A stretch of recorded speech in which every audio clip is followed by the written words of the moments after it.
hadirat, tetamu Allah, tetamu Rasulullah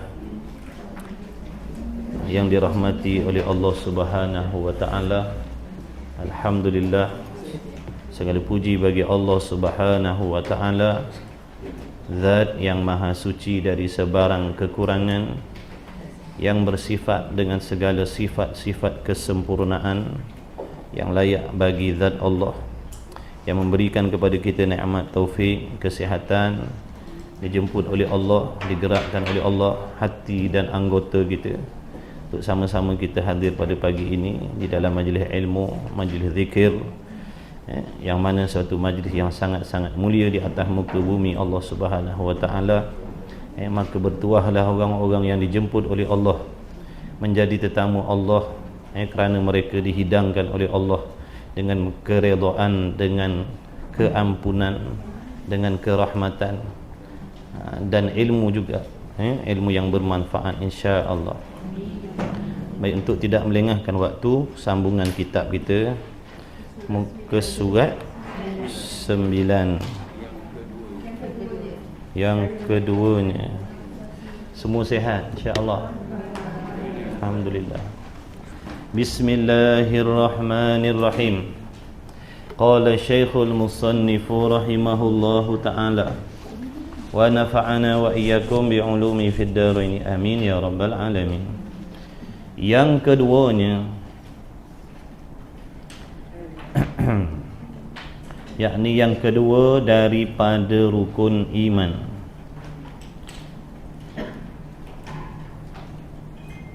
Yang pertama dulu, percayakan Allah. Percayakan Allah dengan makna yakin, percaya hati, meyakini hati dengan jazam, serta i'tiqad yang betul. Tuan tu ada tempat duduk. Tempat kosong. Kena tambah meja. InsyaAllah. Assalamualaikum. Ni ada kosong ni.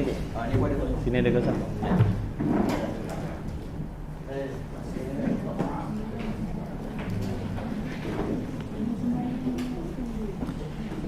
Jadi percayakan Allah Ta'ala dengan mana yakin hati, terima hati, setuju hati, dengan jazam yang putus. Ini jazam yang putus, makna tidak berbolak-balik dalam hatinya. Lagi pula pegangan dan kepercayaan dia terhadap Allah itu betul seperti mana yang diajarkan oleh Nabi sallallahu alaihi wasallam. Jadi termasuk juga di dalam erti kata percayakan Allah, menerima segala hukum. Masuk di dalam rukun yang pertama, percayakan Allah Ta'ala ini, masuk dalam maksud percayakan Allah Ta'ala ini ialah menerima hati akan segala hukum hakam, berita yang datang daripada Allah. Masuk dalam kata percayakan Allah. Jadi seandainya barang siapa yang lidahnya bertutur mengatakan percaya kepada Allah, sedangkan hatinya tidak yakin ataupun tidak menerima sepenuhnya hukum hakam ataupun berita-berita, suruhan, larangan yang datang daripada Allah, maka sesungguhnya dia tak beriman sebenarnya. Jadi yang keduanya daripada rukun iman, percayakan, yakni percaya di sini pun sama juga maknanya, percaya dengan makna yakin. Yakin hatinya, setuju hatinya, menyungguhkan oleh hatinya, membenarkan oleh hatinya akan malaikat, makna akan adanya malaikat. Apa makna percayakan akan malaikat ni? Maknanya mengaku putus dengan azam yang putus. Tidak ada angan-angan untuk menarik kembali pegangan dan kepercayaan. Mengaku putus. di dalam hati seseorang akan bahawa sungguh ada, tentu sungguh adanya malaikat, sekalipun tidak diperlihatkan pada mata kepala kita, sekalipun tak boleh lihat dengan mata kasar kita, wajiblah hati kita membenarkan, menyungguhkan, menerima tentang ada sungguh malaikat ni. Dan ia malaikat setengah daripada makhluk makhluk Allah Subhanahu Wa Taala. Siap oi.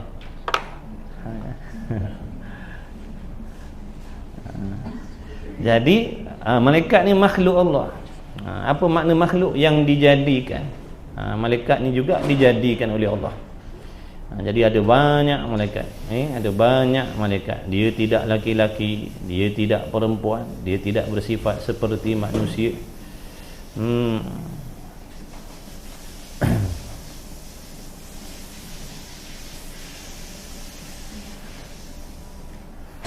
Jadi wajib yakin adanya malaikat. Sungguh-sungguh ada malaikat.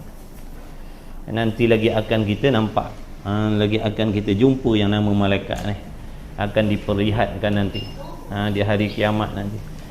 Tak nanti hari kiamat, nak mati nanti jumpalah malaikat Israel.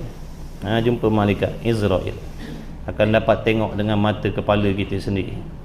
Ada pun saudara mara kita, kawan-kawan kita yang dah pergi, semua dah jumpa yang nama malaikat ni. Kalau boleh dia orang nak balik, nak balik nak cerita dengan kita.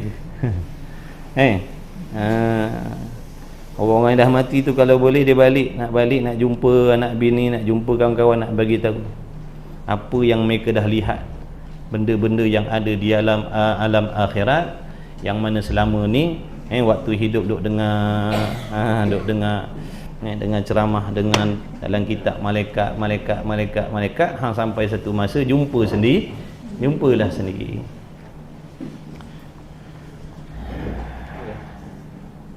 Jadi pegangan dan kepercayaan kita tentang adanya malaikat ni, contohnya malaikat Raqib dan Atid contohnya. Jadi mana-mana orang yang beriman adanya malaikat Raqib dan Atid, di hatinya menyungguhkan yang bahawasanya Allah Ta'ala kirimkan malaikat Raqib dan Atid ni untuk mencatat segala perbuatan yang baik ataupun yang buruk, maka hasil daripada pegangan dan kepercayaan dalam hati tersebut yang akan memberi kesan kepada tindak tanduk dan tingkah lakunya, sehingga dia berusaha menjaga perbuatannya, kerana bimbang risau ditulis oleh malaikat tadi dengan amalan-amalan yang tak baik. Itulah hikmah disuruh beriman tu, supaya kita percaya. Mana sekarang ni pun ada Raqib dan Atid. Nabi bersabda yang mafhumnya, maksudnya mana-mana majlis zikir, mana-mana majlis ilmu akan dipayungkan oleh malaikat, oleh sayap-sayap malaikat. Makna daripada tempat kita ni, daripada dunia ni sampailah ke langit sana, bertindih-tindih, berbondong-bondong malaikat menghamparkan sayapnya ke atas orang-orang yang sedang duduk dalam majlis ilmu, kerana mereka itu sangat-sangat redha dengan majlis ilmu, redha dengan orang yang belajar. Maka hal itu sekarang ni sedang berlaku, sungguh-sungguh sedang berlaku. Tempat ni pun dipenuhi dengan para malaikat. Memang sungguh-sungguh begitu. Seandainya Allah Ta'ala membukakan hijab, bolehlah kita tengok benda yang gaib tadi. Tapi silap-silap kita pula terabu lari cakap. Itulah hikmah dia. Memang sungguh Nabi bersabda begitu, memang sungguh-sungguh begitulah yang berlaku. Bukan cerita dongeng, bukan cerita lawak. Ada malaikat yang Allah Ta'ala utuskan pergi cari majlis zikir, majlis ilmu, duk tulis nama orang yang hadir, untuk nak diberikan pengampunan. Memang sungguhlah begitu. Sampai orang datang nak ambil selipar pun tulis nama dekat. Dia bukan datang nak duduk majlis ilmu, selipar dia tertinggal. Dia datang kebetulan majlis ilmu ada pada masa tu, pun namanya ditulis juga. Malaikat kata dia bukan nak datang belajar, nak ambil selipar. Allah ampunkan juga, berkah majlis ilmu. Ini pula tuan-tuan yang memang dah pacak hati nak datang kerana Allah, lebih-lebih lagi lah. InsyaAllah. Jadi kita jagalah niat kita. Kalau niat kita tak betul, tak dapatlah. Tu cari malaikat. Kemudian yang ketiganya, percaya akan segala kitab. Percaya maknanya yakin hati, terima hati, setuju hati dengan segala kitab-kitab yang diturunkan oleh Allah Subhanahu Wa Taala ke atas rasul-rasul yang tertentu. Dengan maknanya mengaku putus oleh seseorang di dalam hatinya, yakin sungguh, jazam sungguh, dalam hatinya dengan tentu sungguh ada segala kitab yang datang daripada Allah, makna yang diturunkan oleh Allah Subhanahu Wa Taala. Contohnya seperti Al-Quran dan kitab Taurat, makna Taurat yang asal, dan lain-lainnya, Zabur, Injil, kemudian suhuf-suhuf, lembaran-lembaran. Memang ada sungguh-sungguh kitab-kitab itu diturunkan kepada rasul-rasul yang tertentu. Dan sungguh makna bukan semata-mata yakin percaya adanya kitab-kitab yang Allah Ta'ala turunkan. Contohnya bukan semata-mata yakin Al-Quran itu adalah kitab yang diturunkan oleh Allah kepada Nabi kita Muhammad sallallahu alaihi wasallam. Bahkan wajiblah hati kita menerima, menyungguhkan segala perkara-perkara yang disebut di dalamnya. Faham tak tu? Bukan semata-mata percaya Quran tu daripada Allah pada Nabi kita Muhammad SAW. Itu satu. Yang keduanya, hati kita wajib terima, percaya, setuju dengan segala hukum yang ada dalam tu. Sepakat dengan nafsu ataupun tak sepakat dengan nafsu, wajib hati kita terima. Wajib hati kita mengiyakan. Wajib hati kita membenarkan hukum tu memang sebenar-benar daripada Allah Subhanahu Wa Taala.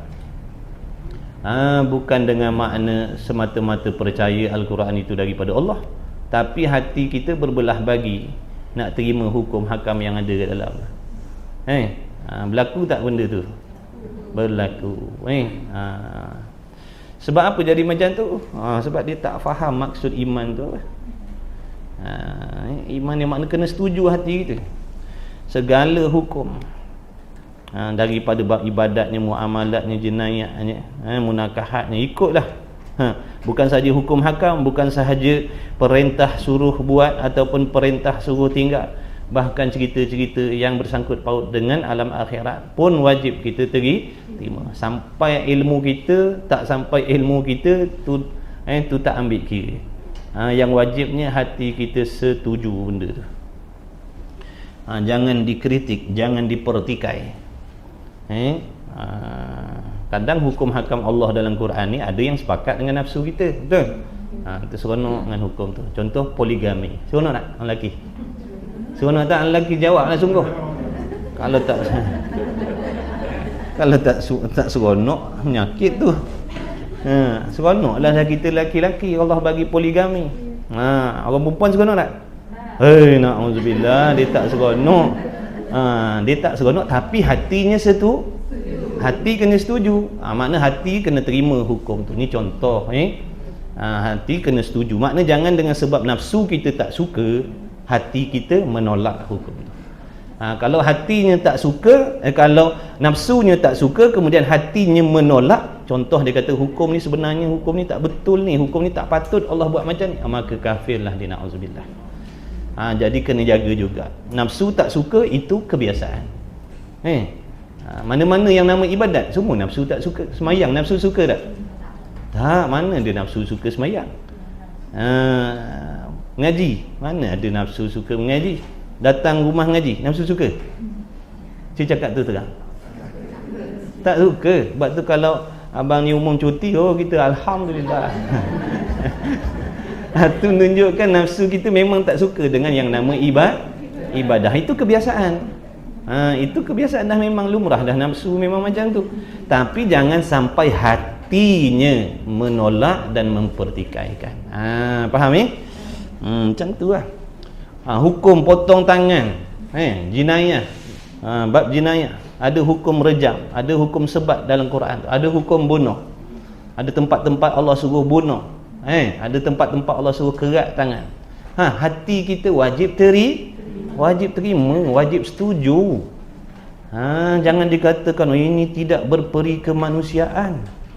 Hukum ni tak berperi kemanusiaan ni, suruh pancung leher orang pula, suruh bunuh orang pula, suruh kerat kaki tangan orang pula.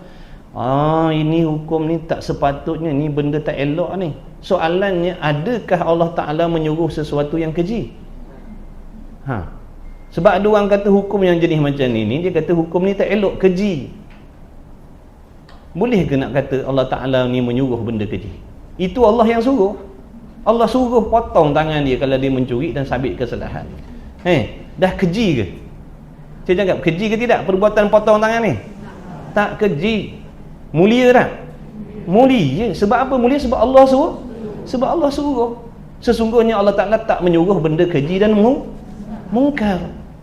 Jadi jangan pula kita menilai dengan ilmu kita yang dah dipengaruhi oleh dunia dan nafsu ni, mengatakan hukum ni zalim, hukum ni tak berperi kemanusiaan. Nampak tak? Kalau begitu Allah ni ada juga menyuruh benda yang tak elok, ada juga menyuruh benda yang keji. Na'udzubillah ni tadi.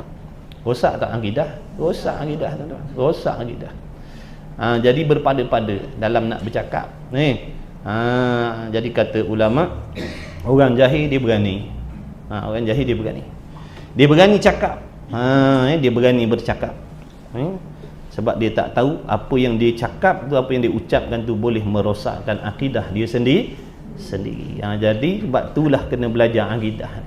Kena belajar akidah. Ada tempat boleh ikut, boleh hangguk, ada tempat kena geleng.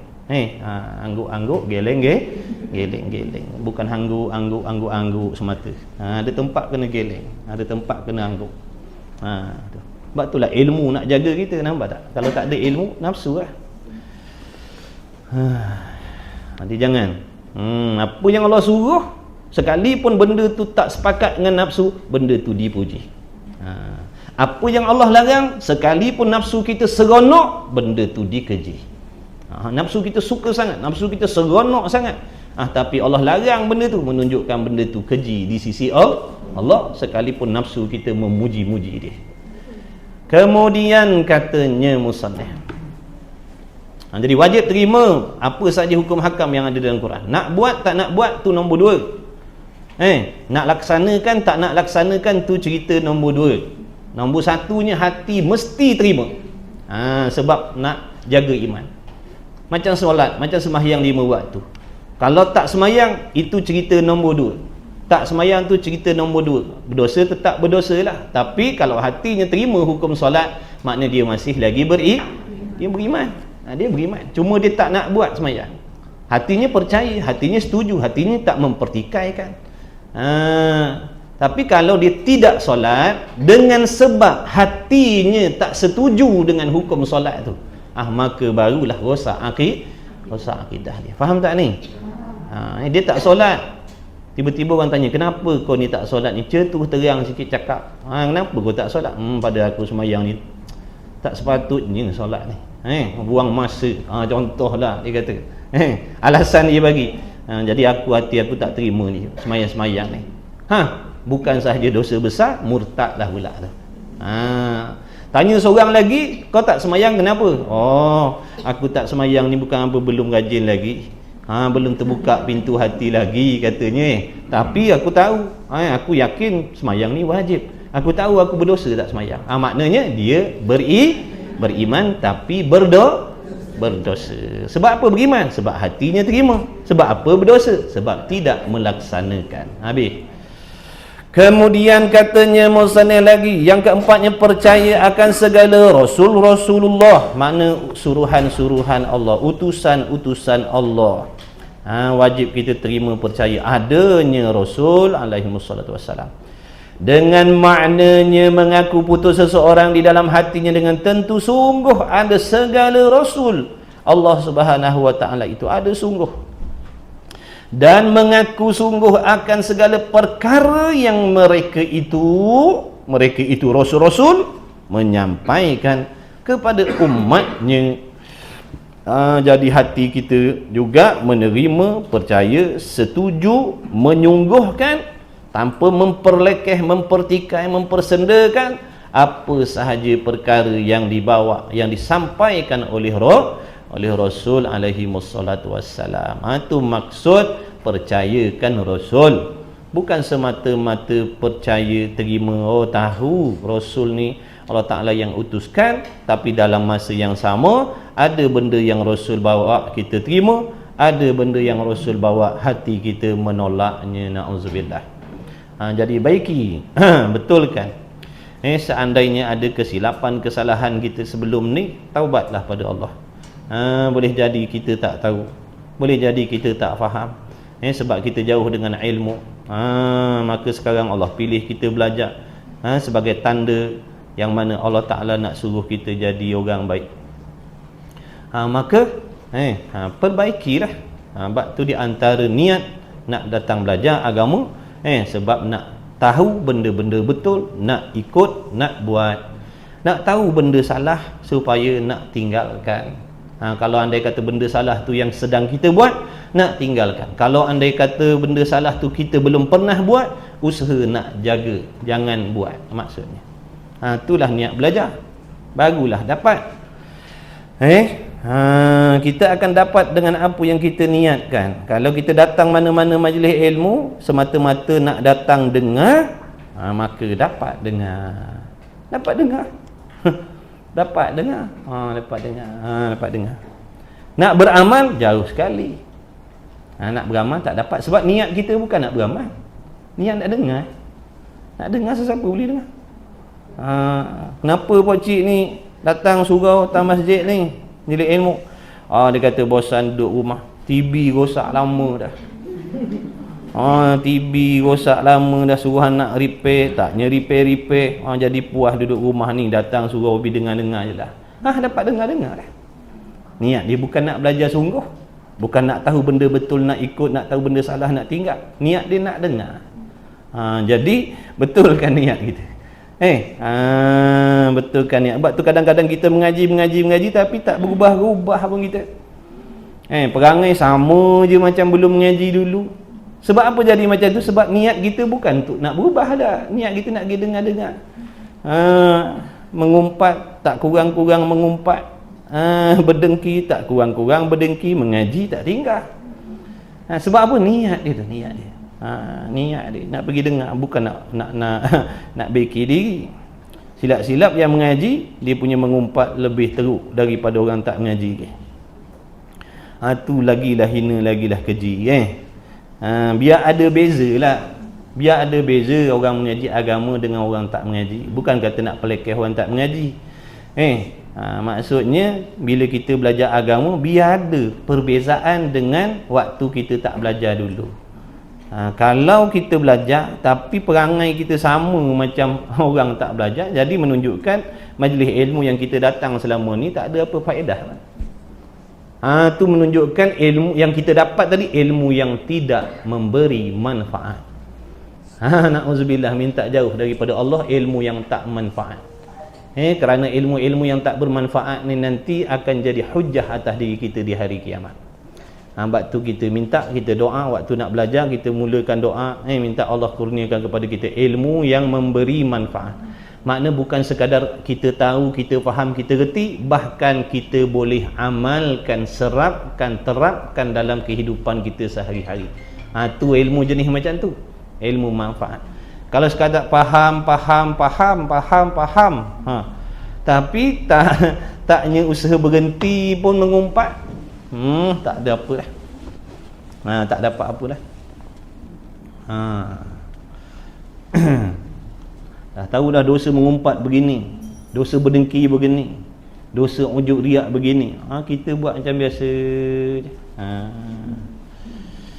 Kemudian yang seterusnya, yang kelimanya, percaya akan hari kiamat. Mana hati kita yakin, terima, setuju, membenarkan bahawasanya adanya hari kiamat ni. Dengan maknanya mengaku putus seseorang dalam hatinya dengan tentu sungguh adanya hari kiamat itu bila-bila masa jua, bila-bila masa jua akan datang berlakunya. Makna akal kita boleh terima yang nama hari kiamat ni bila-bila masa boleh berlaku.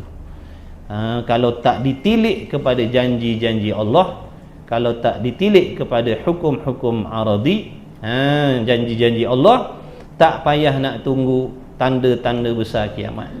Sekarang ni pun Allah boleh perlakukan kiamat. Sekarang ni pun boleh. Tak payah nanti Nabi Allah Isa turun, tak payah tunggu, tak payah tunggu Dajjal keluar, tak payah tunggu Dabatul Ardi keluar, Ya'juj wa Ma'juj keluar, tak payah. Sekarang ni pun Allah nak jadikan kiamat boleh. Boleh, sangat-sangat boleh. Sebab apa? Sebab dia maha kuasa di atas tiap-tiap sesuatu perkara yang mungkin.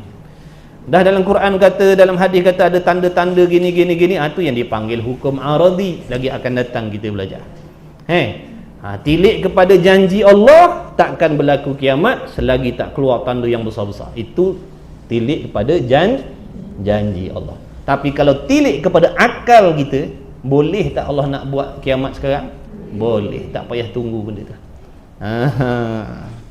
Lagi akan datang kita belajar hukum aradi nama dia. Dengan maknanya mengaku putus seorang dalam hatinya dengan tentu sungguh adanya hari kiamat itu bila-bila masa jua akan berlakunya. Jadi hari kiamat ni hari apa? Hari kita dibangkitkan daripada kubur. Hari akan dipersoalkan dengan segala tanggungjawab yang Allah dah amanahkan atas diri kita atas dunia ni. Akan ditimbang amal ibadah kita, ditimbangkan pahala, ditimbangkan dosa. Hari kiamat ni pula ada yang namanya syurga yang penuh dengan nikmat, ada pula neraka yang penuh dengan azab yang tak tertanggung. Macam-macam kelakuan nanti hari kiamat tu, hari yang sangat-sangat dahsyat. Ketakutan dia tu sangat-sangat dahsyat, hari ketakutan kiamat ni. Tak pedulilah laki-laki, bini-bini, mumu, aku. Tu hari kiamat.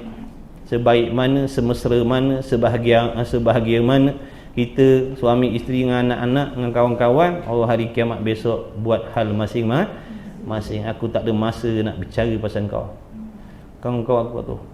Kita pun mikir, adakah aku ni berjaya ataupun tidak, Allah terima tidak amal aku, syurga ke neraka aku ni. Tak ada nak mikir bini ke anak ke, ikutlah.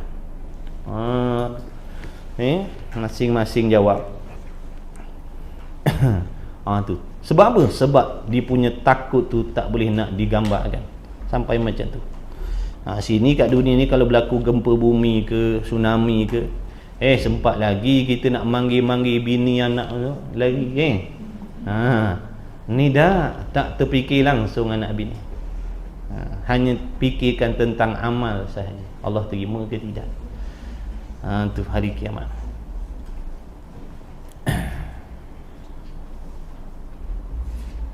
Ni tuan-tuan datang mengaji ni, tanda-tanda keimanan tuan-tuan dengan hari kiamat lah.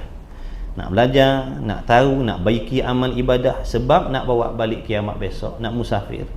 Nak musafir yang takkan kembali. Jadi nak buat persiapan, sebaik-baik bekalan ibadah. Jadi nak ibadah pula kena ada ilmu. Ni yang datang belajar ni, belajar fiqh, belajar tauhid, belajar tajwid, belajar tasawuf, macam-macam. Sebab nak baiki amal lah tadi, supaya amalnya diterima oleh Allah dan boleh dibawa pulang nanti di hari kiamat. Jadi kita kena belajar cara nak buat amal, kemudian cara nak mendapatkan pahala, cara nak menjaga pahala, cara nak jaga pahala supaya pahala tadi jangan hilang, supaya pahala jangan hilang. Kalau tak nanti buat banyak-banyak, balik kiamat muflis juga. Balik kiamat muflis juga. Padahal dekat dunia amal bukan main banyak. Na'udzubillah. Sebab apa jadi macam tu? Sebab tak tahu jaga pahala. Yang kita ingatkan, asalkan buat dapat pahala tu boleh bawa balik. Belum tentu.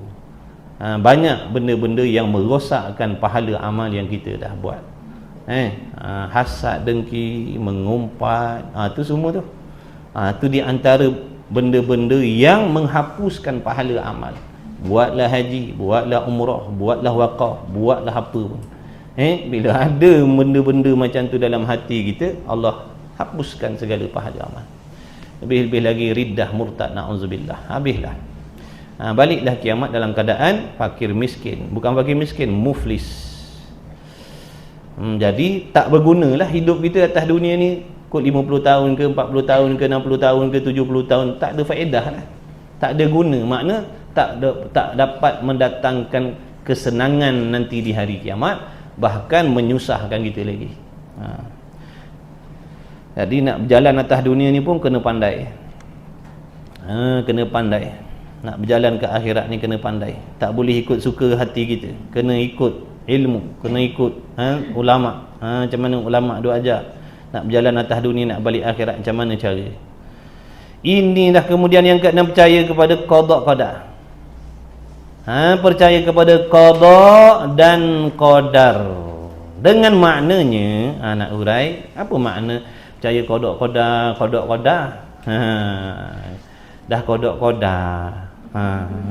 Dah qada qadar. Qada apa? Qada semayang ke? Qada ke cokodok ke?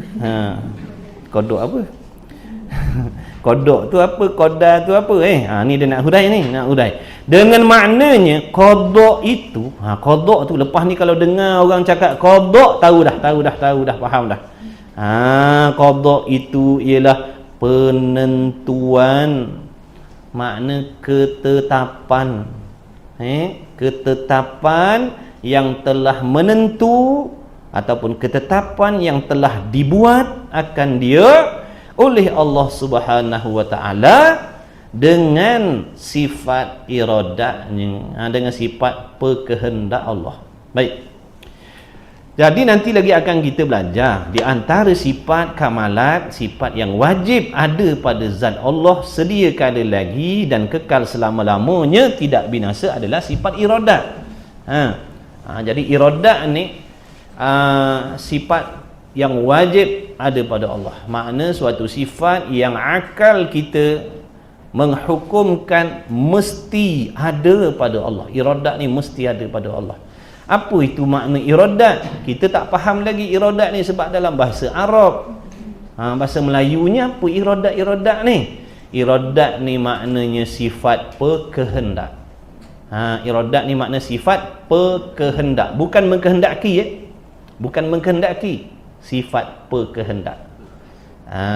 Dia ada beza. Memandang, melihat dengan pelihat, bertutur dengan penutur, melempang dengan pelempang. Beza. Boleh tak? Betul tak? Saya melempang dia. Kau lempang guna apa? Guna melempang. Saya lempang dia guna melempang. Boleh? Tak, saya melempang dia menggunakan pelempang. Nampak beza tu? Jadi melihat lain, pelihat lain. Melihat tu dah namanya ta'alluq sifat. Pelihat tu adalah sifat yang ada pada zat Allah. Baik, kembali balik kepada iradat tadi. Jadi iradat ni sifat Allah. Terjemah Melayunya sifat berkehendak. Jadi sifat berkehendak iradat ni, dia ada peranan dia ataupun dipanggil ta'alluq. Biasa tak dengar ta'alluq kalau ngaji tauhid kan, dengar ta'alluq ini, ta'alluq tu, ta'alluq ni. Tak pernah dengar. Ni dah dengar. Tak pernah dengar. Ni dah dengar lah ni. Tu kata mengaji ni tadi datang tak tahu. Sebelum datang tak tahu, datang dah tahu. Dengar dah. Boleh jadi sekarang ni tahap dengar dulu, tak berapa nak faham, nanti ulang faham lah. Kalau taknya datang, jangan kata faham, dengar apa tidak. Tak nak datang mengaji, jangan kata faham, dengar pun tidak. Jadi bila datang, tidak dah dengar dulu. Nanti ulang, dah faham sikit-sikit. Macam tu. Kan tiba-tiba faham. Sian budak pondok ngaji lama, kita baru 2 hari faham dah. Dia duduk tahun-tahun ngaji pondok, taknya faham, kita 2 hari faham dah. Sian dia orang. Jadi ta'alluq tu istilah lah tu yang akan kita biasa dengar dalam ngaji tauhid. Ni saya dah pesan, bila jumpa dengar istilah-istilah yang kita tak pernah dengar, bila diterangkan, tolong tulis. Kan ngaji bersungguh. Kan kita ngaji sungguh ni, harap-harap orang Jabatan Agama nanti panggil kita kerja. Kita ngaji bukan nak minta kerja, ngaji nak faham, nak beramal lah.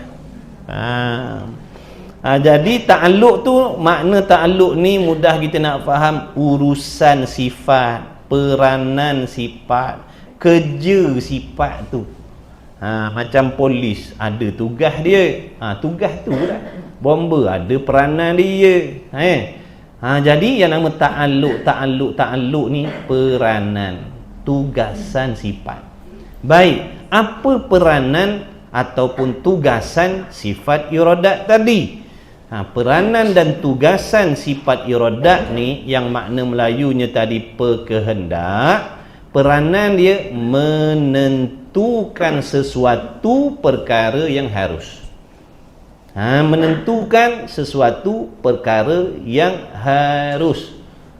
Tu pun harus tu pun nanti kan nak kena terangkan juga. Menentukan perkara yang harus. Baik, kita buat contoh. Tuan-tuan sekarang ni ada harta, ada duit 500,000 ataupun sejuta lah, banyak sikit. Pun tak banyak juga sejuta. Kalau banyak orang cukup sejuta dah. Ni bila sejuta nak 2 juta pun tak cukup, nak 3 juta. Dia macam tu lah manusia. Jadi katalah sejuta. Sekarang ni tuan-tuan ada ni sejuta. Baik, kemudian ada pula keluar tawaran orang nak jual rumah dia 500,000, lengkap semua barang dalam, semua lengkap, bini-bini pun disiapkan. 500,000 langsam. Baik, jadi sekarang ni tuan-tuan dah ada sejuta. Rumah tadi ada 500,000 harga dia. Jadi sekarang ni tuan-tuan belum buat pilihan lagi. Nak beli boleh, tak nak beli pun boleh. Sebab kita dah ada kemampuan kan. Nak beli pun boleh, tak nak beli pun boleh. Jadi belum ditentukan ni, belum ditentukan. Kehendak kita belum menentukan mana-mana ni. Nak beli ke tak nak? Nak beli pun boleh, tak nak beli pun boleh. Fikir, bincang. Kita pun menentukan makna nak beli. Nampak tak?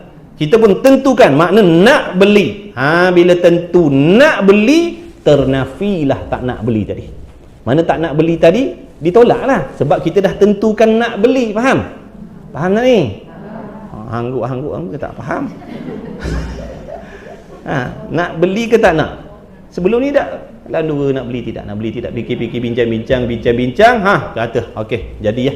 Jadi beli. Bila jadi beli, makna tertolaklah tak nak beli. Jadi kita dah menentukan tadi dengan iradat, dengan sifat berkehendak yang ada dalam diri kita. Faham tak cakap tu? Cuma sifat berkehendak kita tadi tu, sifat berkehendak kita ni baharu. Sifat berkehendak Allah tu qadim, sedia kala.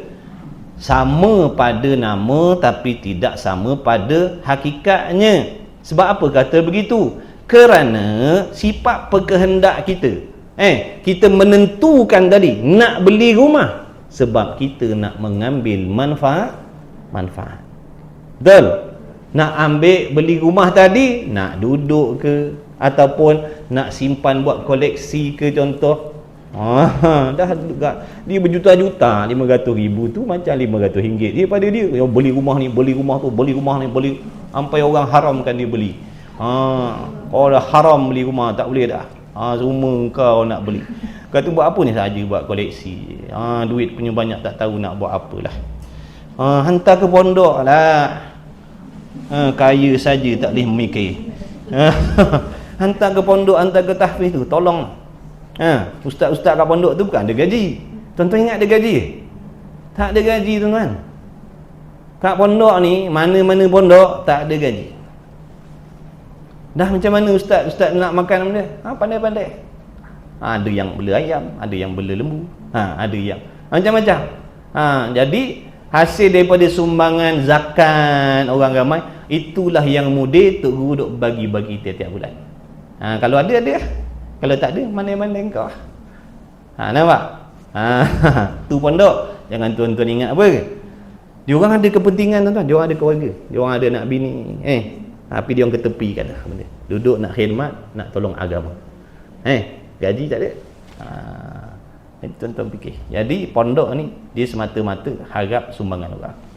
Nak harap zakat daripada pihak ehem-ehem. Wallahu a'lam. Faham-fahamlah tu.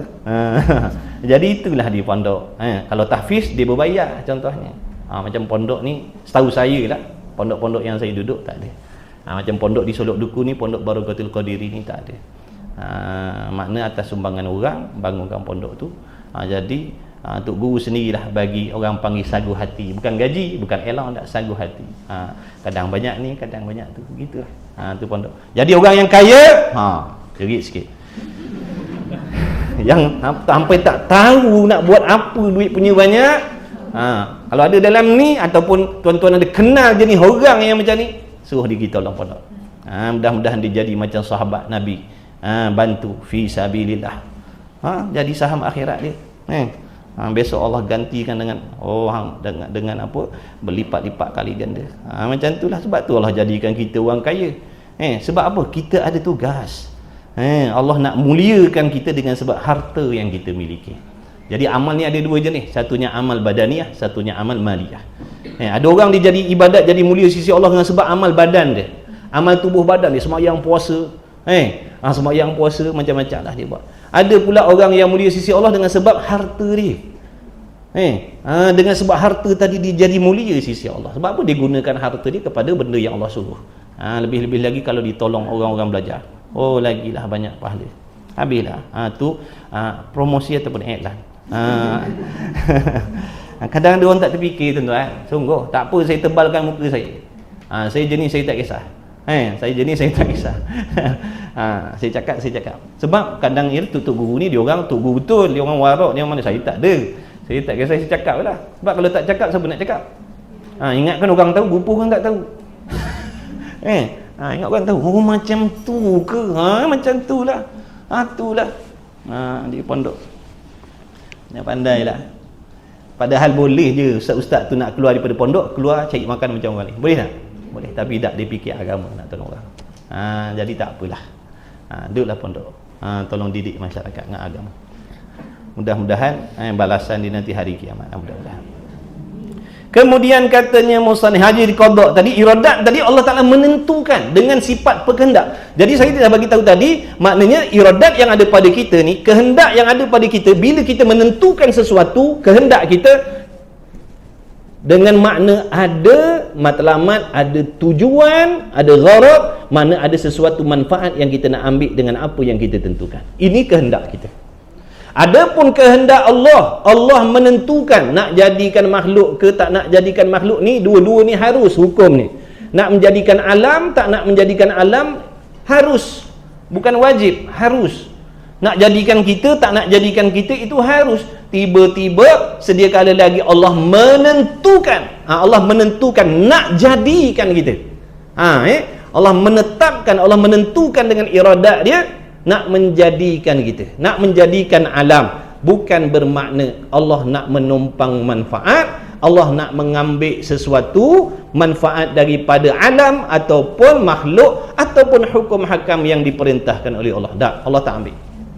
Sebab apa tak ambil? Kerana dia kerana dia sempurna. Allah Ta'ala ni bersifat dengan maha sempurna. Dengan sebab itu apa-apa sahaja yang dibuat, apa-apa sahaja yang dijadikan, yang diciptakan, yang diperintahkan, amal ibadat yang disuruh, bukan bermaksud Allah nak tumpang manfaat. Allah tak ambil manfaat atas apa yang dia buat, atas apa yang diperintahkan, kerana dia sempurna. Faham tak cakap tu?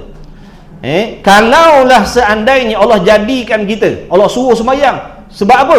Makin ramai orang sembahyang, makin orang masuk Islam, Allah bertambah hebat, menunjukkan dia belum belum sempurnalah, berhajat kepada pertambahan. Sempurna ni mana cukup. Tak naik tak kurang tu panggil cukup, tu panggil sempurna. Allah Maha sempurna. Jadi biar kita faham maksud sempurna Allah ni. Dia tak ambil manfaat. Kita solat manfaat atas diri kita. Kita tak solat mudarat atas diri kita. Kita mengaji, kita belajar manfaat untuk diri kita. Kita tak mengaji, tak belajar mudarat atas diri kita. Satu dunia ni contoh peluk Islam. Allah Ta'ala begitulah. Dengan kesempurnaan dia. Tak bertambah apa pun. Bukan makna bila ramai pakat masuk Islam Allah bertambah-tambah mulia. Bila orang pakat-pakat keluar daripada Islam, satu dunia contohnya tinggalkan Islam, Allah jadi mudarat, jadi lemah, jadi kurang. Tak. Allah tak berhajat dengan kita. Bahkan kita semualah yang berkehendak berhajat pada Allah Ta'ala. Maka qada tadi, kembali balik qada tadi dengan makna penentuan daripada Allah. Allah menentukan, tu qada. Qada ni makna ketetapan, penentuan yang telah menentu, makna yang telah membuat oleh Allah pada sedia kala lagi. Contoh hari ni yang datang mengaji hari ni, yang datang mengaji hari ni, kita semua ni telah ditentukan oleh Allah pada hari ni, saat ni, detik ni, ketika ni kita hadir di sini. Bila Allah tentukan kita mengaji sini? Bila Allah tentukan saya dan tuan-tuan ni hadir di sini? Sedia kala lagi ataupun azali. Apa makna sedia kala dan azali?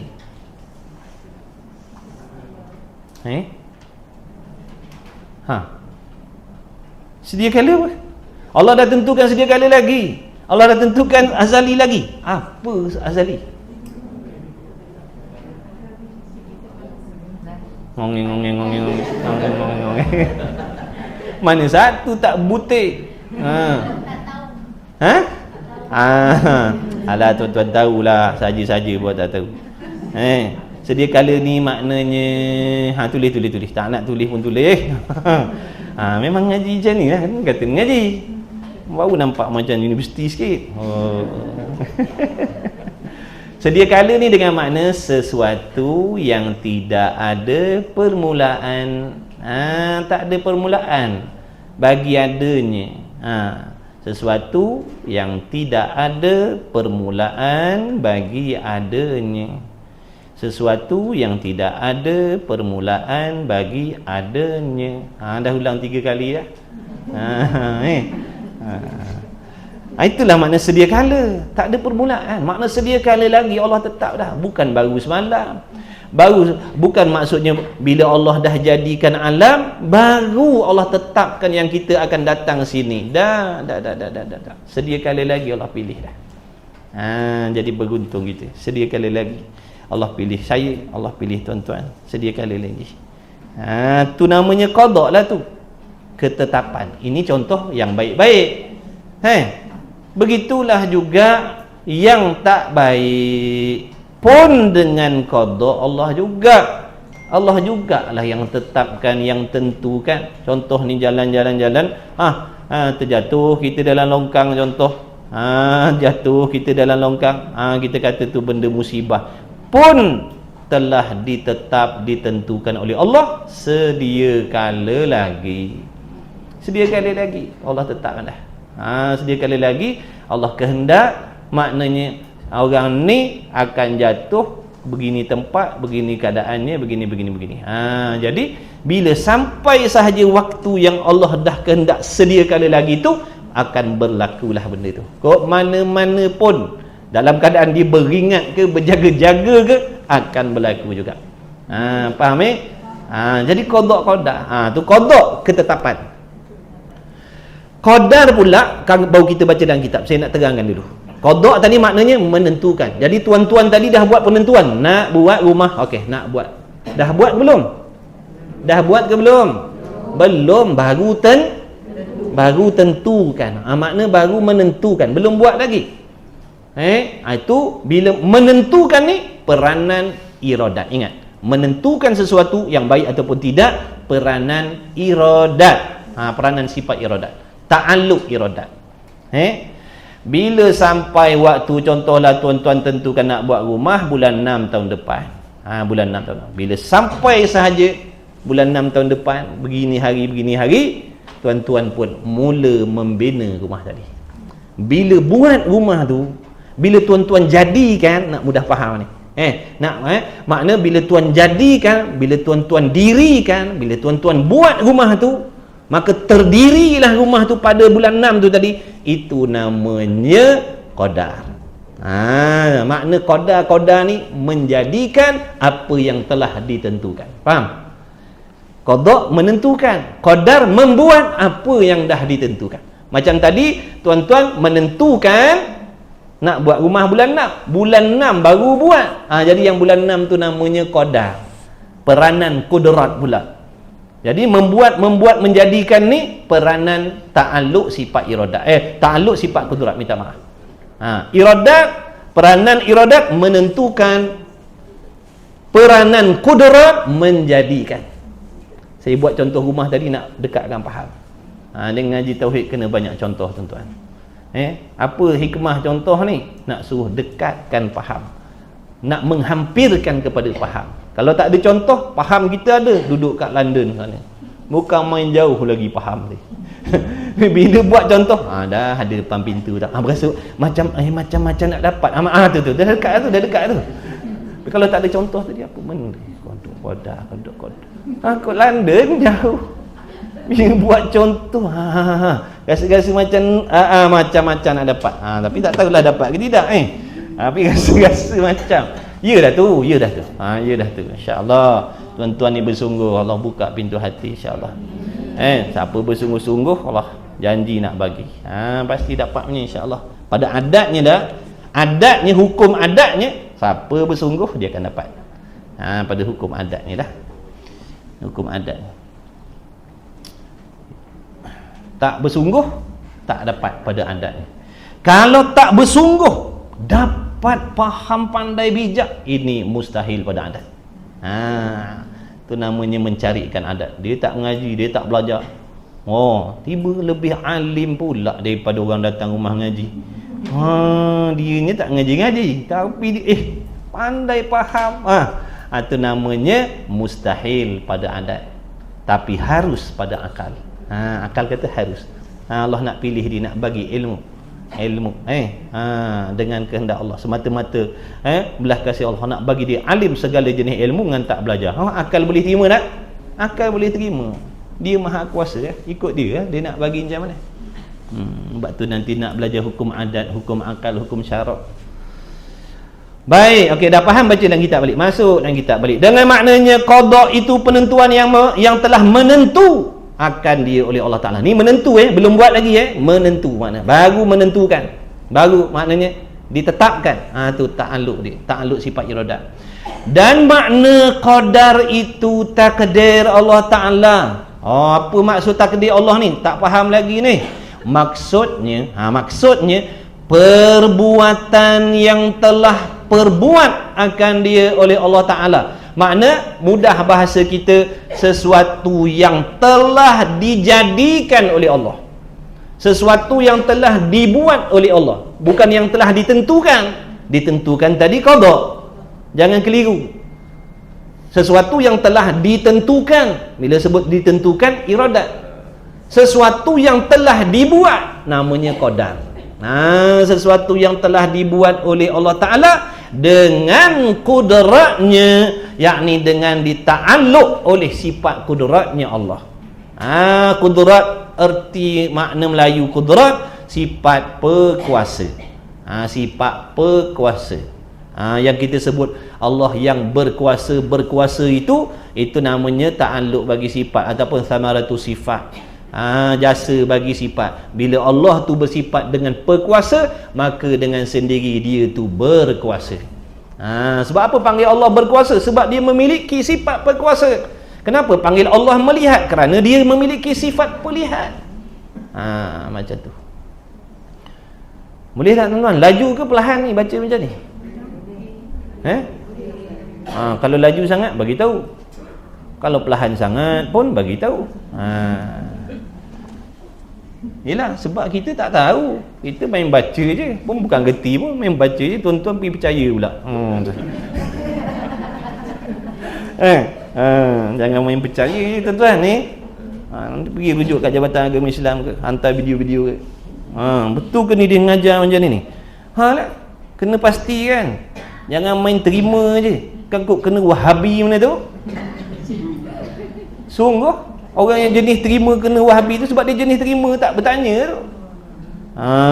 Dapat pula pandai cakap, pandai Quran, pandai hadis, baca sedap, bersemangat, kita telan tu. Jangan macam tu. Hati-hati. Pilih guru ni pilih ilmu. Pilih ilmu makna pilih agama. Salah pilih guru, salah ilmu. Salah ilmu, salah agama. Salah agama, nyesal tak sudah nanti. Jadi hati-hati. Ni zaman ni teruk lah ni, zaman kita ni. Pahaman pelik-pelik banyak masuk dah dalam negara kita, khususnya dalam Melaka ni. Jadi hati-hatilah. Jangan tinggal kitab-kitab turah ni. Jangan tinggal kitab-kitab pondok. Tolong. Ni amanah wasiat. Jangan tinggal. Jangan tinggal ulama lama. Jangan tinggal ulama tua. Sebab yang berpegang dengan pahaman akidah Ahlussunnah wal Jamaah ni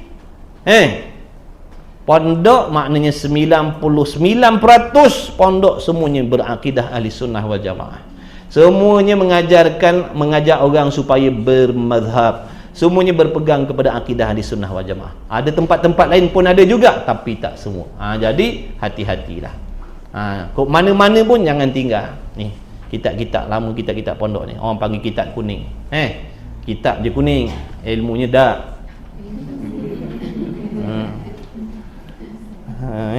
Kitab kuning. Sebab apa sebab memang dulu kertas dia kuning. Tulisan hitam jadi tengok tak sakit mata. Apa kitab kuning, apa kitab kuning. Dia tak dibukukan macam ni selai-selai. Dan lah juga jumpa kitab jenis macam tu. Kitab kuning. Jangan tinggal tu. Nak mengaji, tapi kena pandai-pandai tuan-tuan. Kita nak belajar agama ni tujuan nak jadi baik. Jadi tiba-tiba kalau salah guru, salah terima, kita jadi tak baik lah. Maknanya tak hijrah dulu, kita begitu. Hijrah jadi teruk daripada dulu. Na'udzubillah min zalik. Keluar mulut buaya, masuk mulut rimau ke beruang, tak tahulah. Hati-hati dengan puak-puak ni. Puak-puak ni bukan Wahabi saja, macam-macam, liberal ke, tu semua yang sesat lah tu. Dia orang ni macam musang bulu ayam tuan-tuan. Dia duduk dalam reban sekali. Kita ingatkan ayam, rupa musang. Nanti kan dah diterkamnya kita. Jadi hati-hatilah. Nak tahu beza, kita kena ada ilmu dulu. Sebab nak menyalahkan orang yang membawa pahaman sesat ni, nak menyalahkan dia, dah memanglah dia salah bawa pahaman sesat tu. Jadi nak salahkan dia 100% tak boleh. Salah kita. Kenapa kita tak nak belajar? Kalau kita belajar benda yang betul, kita akan dapat bezakan benda yang salah bila datang kepada kita. Tapi bila kita sendiri tak nak belajar, lagi satu memperlekehkan, mempersendakan ulama-ulama, tuk-tuk guru pondok khususnya. Sebab apa mereka ni belajar tak jauh mana, duduk dalam pondok aja, duduk dalam hutan aja, sijilnya pun tak diiktiraf oleh kerajaan. Ni dalam hati kita ada penyakit mengkeji, mencela ulama-ulama macam ni. Sebab tu Allah balakan puak-puak yang jenis mencela ulama-ulama tua ni, Allah balakan dia dengan kena pahaman sesat. Tu dia. Sebab tu jangan duk cela tok guru apa, tok guru pondok mengaji bukan apa. Bukan ada sijil pun. Allah balakan kau. Apa balanya? Kau dapat tok guru pahaman sesat. Tu dia bala. Habis dah. Kalau dah kena sihir mereka, dah kena santau mereka ni, payah nak ruqyah. Payah nak ruqyah. Azan 70 kali pun belum tentu sembuh lagi. Hati-hatilah. Makin mengaji makin biadab dengan Nabi pula dah. Makin mengaji makin biadab dengan tuk-tuk guru pula dah. Makin mengaji makin biadab dengan ulama-ulama lama. Itu menunjukkan ilmu yang bukan mengajak kita pada benda baik tak? Jadi biadab.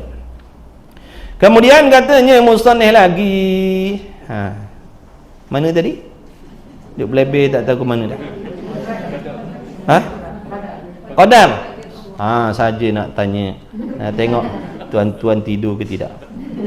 Jadi qada itu habis. Qadar tu pula takdir Allah, maksudnya perbuatan yang telah memperbuat akan dia oleh Allah. Makna bila Allah jadikan benda tu, ataupun dalam erti kata lain, bila kita tengok benda tu berlaku saja, Itulah namanya qadar. Jalan-jalan tiba-tiba terjatuh kat luar tu. Maksudnya kita faham, itulah dia qadar Allah. Kita kata itulah takdir Allah dah tu. Apa maksud takdir Allah? Mana Allah lah yang menjadikan tu. Sebelum ni takdir Allah kita cakap gitu pun tak faham apa takdir ni. Takdir ni menunjukkan sesuatu yang Allah buat. Bila benda tu berlaku, bila benda tu terjadi, menunjukkan Allah lah yang membuat, Allah lah yang menjadikan bertepatan dengan apa yang dia telah kehendak sedia kala lagi. Kalau Allah kehendak sedia kala lagi dia jatuhlah kok mana-mana pun. Kalau Allah Ta'ala takluk sedia kala lagi dia akan dapat ilmu, dia akan dapat ilmu lah kok mana-mana pun. Contohnya begitu. Sama ada yang baik atau contoh macam mati.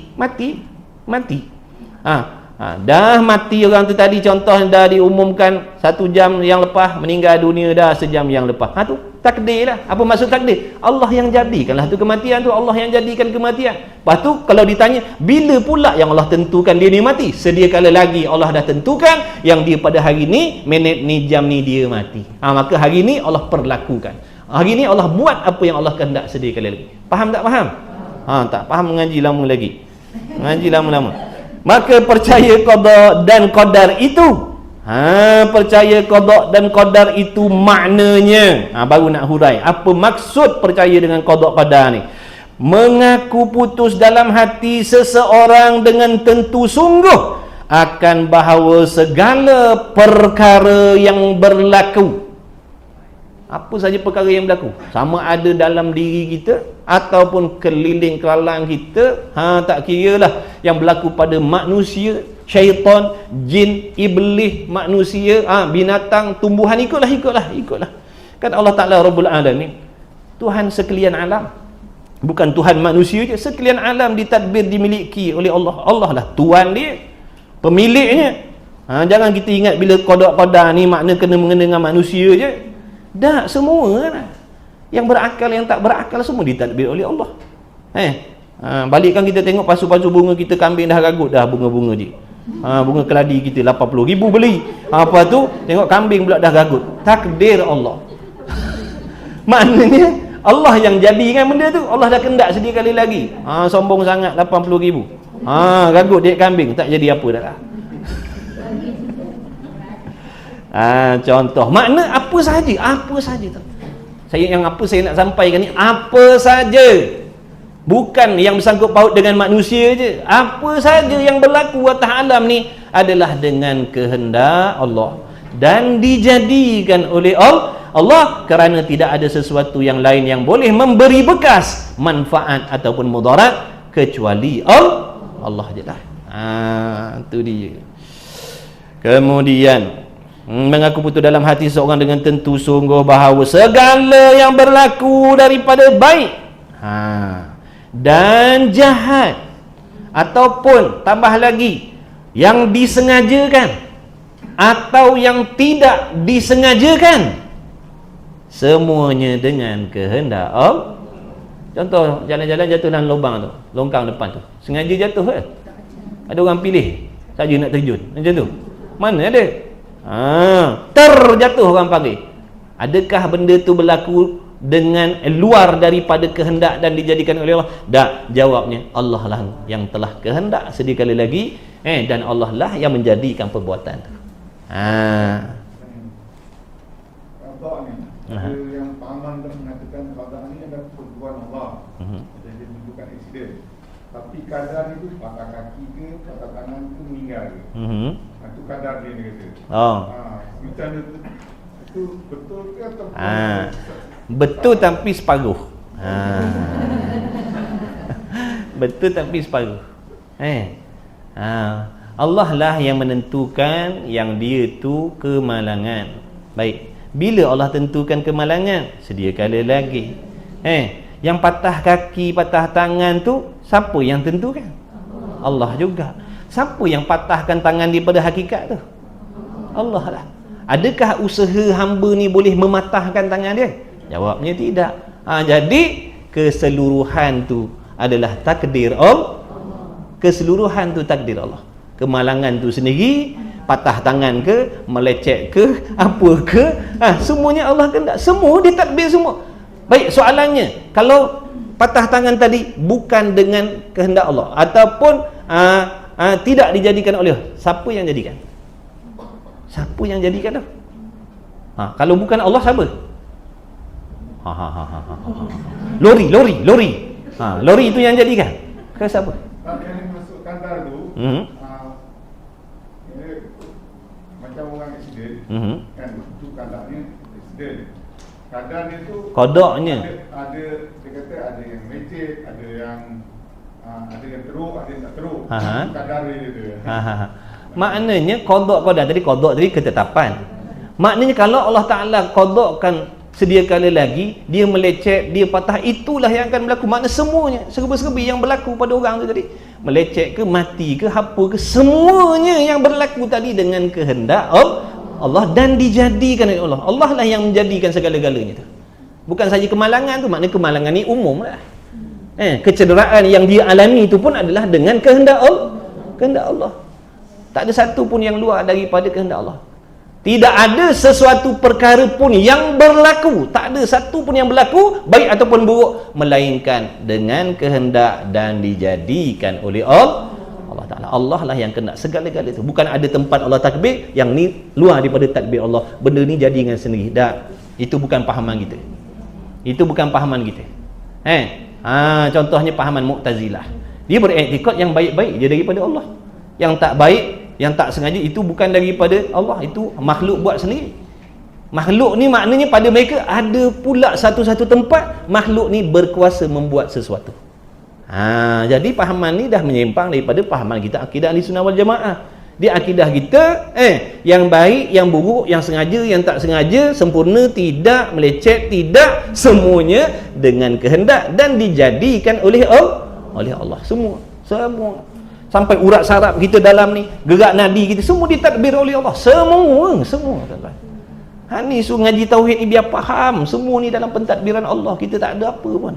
Dah bila kita yakin, kita sedar yang macam ni, siapa kita? Yang nak sombong sangat, yang nak apa sangat?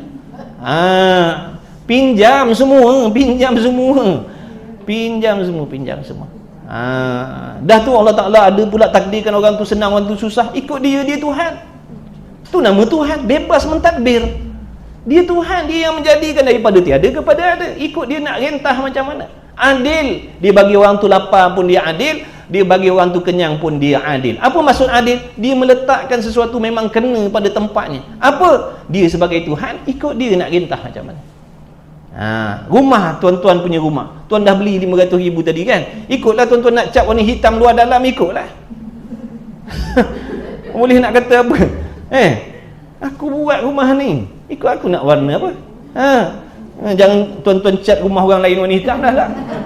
Rentah barang orang ni, rentah barang kita sendiri, ikut kita lah. Nak bagi faham adil tadi. Adil ni bukan makna sama timbang.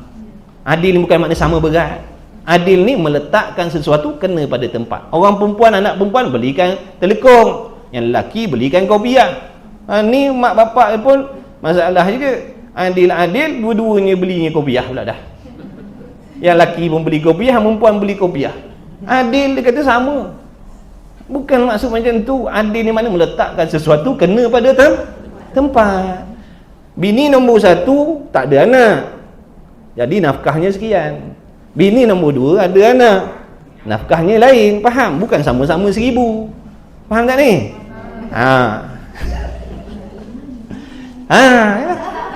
Ikutlah. Itulah nama adil. Adil ni bukan makna sama berat, nak bagi faham. Banyak yang orang faham adil ni mesti sama. Mesti sama berat, sama timbang, bukan. Sama jumlah, bukan. Meletakkan sesuatu kena pada tempat. Kasih sayang tak wajib adil. Kasih sayang tak wajib adil. Mustahil nak adil dalam kasih sayang. Kita ada 5 orang anak. 2 orang ni sangat hormat kita, tak melawan cakap kita, khidmat dengan kita. 3 orang lagi ni jenis melawan, sepak terajang. Macam mana hati kita dengan dia? Mana yang lebih dekat dengan kita? Kan? Itulah tadi makna hati mustahil nak boleh adil. Faham? Tapi usaha untuk beri yang terbaik. Yang kata adil ni yang lain, bukan masalah hati. Habis. Tu tanya-tanya tu. Kemudian katanya musannif lagi sambung. Okey, agak-agak faham dah qada qadar maksudnya ingat apa sahaja yang berlaku yang terjadi sengaja ataupun tidak, elok ataupun tidak, taat ataupun maksiat, semua itu telah ditentukan oleh Allah pada sedia kala lagi dan baru dijadikan oleh Allah. Baru dijadikan ni makna bila benda tu berlaku dah. Contoh baru tadi orang tu meninggal, makna baru tadi lah Allah buat tu. Semalam belum buat lagi. Hari ni baru Allah jadikan kematian pada orang tadi dah. Tu namanya qadar. Takdirnya qadarnya takdirnya tu. Qadar lah tu. Qadaknya dulu sedia kala lagi Allah dah tetapkan. Jadi apa yang Allah Taala tetapkan semuanya akan berlaku. Ni macam ni hari ni kita pakai begini, pakai baju ni, semuanya dengan kehendak Allah ni. Cuma kita tak ceritalah macam tu. Lawa baju hari ni dah Allah Taala sedia kala lagi takluk saya pakai baju macam ni. Sedia kala lagi Allah takluk dah letak selempang kat sini ni semua pakai jam. Jadi Allah Taala juga yang buat hari ni. Oh itu rosak orang panggil, pening nanti sekarang. Cakap biasa sudahlah. Ini namanya akidah. Benda dalam hati, bukan suruh sembang. Kita ada belajar satu doa untuk mohon ampun kan. Macam yang Ustaz cakap yang disengajakan dan yang tidak disengajakan pun kita ada minta. Dan yang last kita minta dosa yang kita dah perbuat dan yang bakal diperbuat tu adakah masuk dalam badan? Maknanya macam mana tadi? Tak jelas, tak clear. Doa ni soalan lain ke soalan sama? Nak sambung.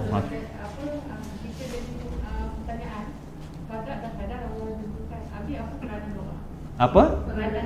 Peranan doa. Peranan doa.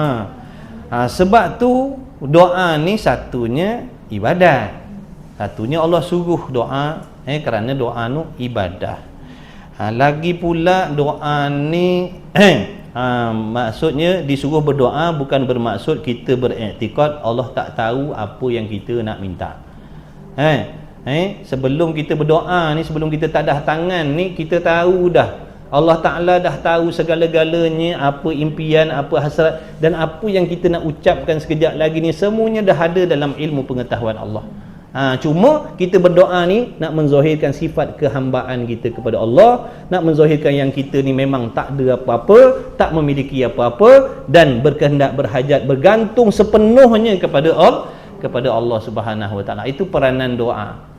Dan maknanya kita berdoa tu juga sendiri telah diatur oleh Allah Taala. Allah sendiri mengatur. Makna bila Allah gerakkan kita doa tu, menunjukkan Allah nak bagilah apa yang kita minta. Sebab tu bila orang tu maknanya tergerak hatinya nak berdoa, itu di antara tanda-tanda Allah nak bagi apa yang dia minta. Cuma cepat ataupun lambat, ataupun Allah bagi dalam bentuk yang lebih baik daripada apa yang kita minta. Jangan kita faham bila minta duit Allah mesti bagi cash, duit. Dah. Kadang Allah gantikan dengan yang lebih baik untuk kita. Minta duit tapi Allah bagi sihat. Jadi jangan kita faham bila minta ni tak ada pun. Cocok-cocok dalam ATM RM5 baki. Ni doa tahajud. Ya Allah tambah duit, cocok. Pagi besok lepas subuh pergi RM5 lagi. Bukan maksud gitu. Kadang Allah bagi lebih daripada, lebih baik, lebih sesuai, lebih manfaat untuk kita. Kesihatan kadang-kadang. Kadang Allah bagi ilmu. Rezeki ni kan maknanya luas. Bukan rezeki ni makna duit. Rezeki bukan makna kaya. Ada orang faham bila sebut rezeki kaya, rezeki mewah. Dah salah. Rezeki ni sihat. Ilmu rezeki. Ada orang kaya berjuta-juta dia tak dapat rezeki ilmu. Kita orang sederhana Allah bagi rezeki ilmu walaupun tak ada berjuta-juta duit. Jadi alhamdulillah. Boleh insya-Allah. Boleh tanya, jawapan tu wallahu alam. Sebab kita kan alim. Itu tak tinggi.